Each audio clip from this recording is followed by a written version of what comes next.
सभी का आस्था की यात्रा चैनल में स्वागत है। आज हम महादेव के सिर पर चंद्रमा और जटा में गंगा होने के पीछे का कारण के बारे में जानेंगे।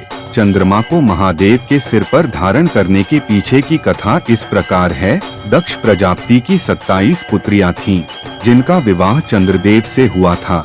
चंद्रदेव अपनी पत्नियों में से सिर्फ रोहिणी से प्रेम करते थे और अन्य पत्नियों को अनदेखा करते थे।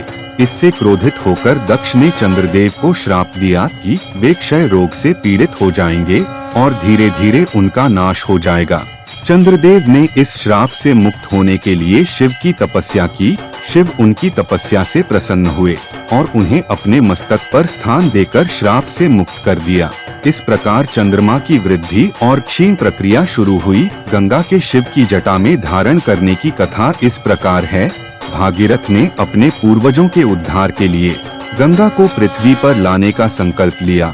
उनकी कठोर तपस्या से प्रसन्न होकर गंगा ने स्वर्ग से पृथ्वी पर आने का वचन दिया, लेकिन अपनी वेगवती धारा से पृथ्वी को नष्ट कर देने का डर व्यक्त किया।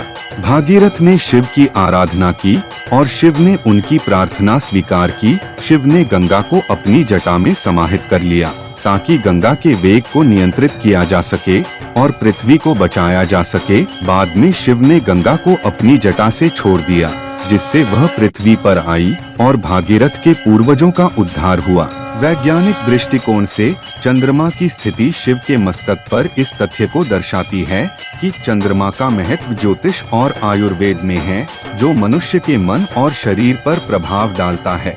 गंगा नदी की पवित्रता और महत्व हिंदू धर्म में बहुत गहराई से जुड़ा हुआ है। इसे जीवनदायिनी और पापों का नाश करने वाली नदी माना जाता है। इस प्रकार शिव के सिर पर चंद्रमा और जटा में गंगा के पौराणिक और वैज्ञानिक महत्व को समझा जा सकता है। ये कथाएं भारतीय संस्कृति और धर्म के गहरे अर्थों को प्रदर्शित करती हैं। इस तरह के रोचक कहानियों के लिए मेरे चैनल को लाइक, शेयर और सब्सक्राइब कीजिए। इस श्रावण मास में हर दिन महादेव से जुड़ी बातों पर चर्चा करेंगे। महादेव के बारे में आप क्या जानते हैं, मुझे कमेंट करके जरूर बताइएगा। फिर मिलेंगे एक नई कहानी के साथ। तब तक अपना ख्याल रखिए।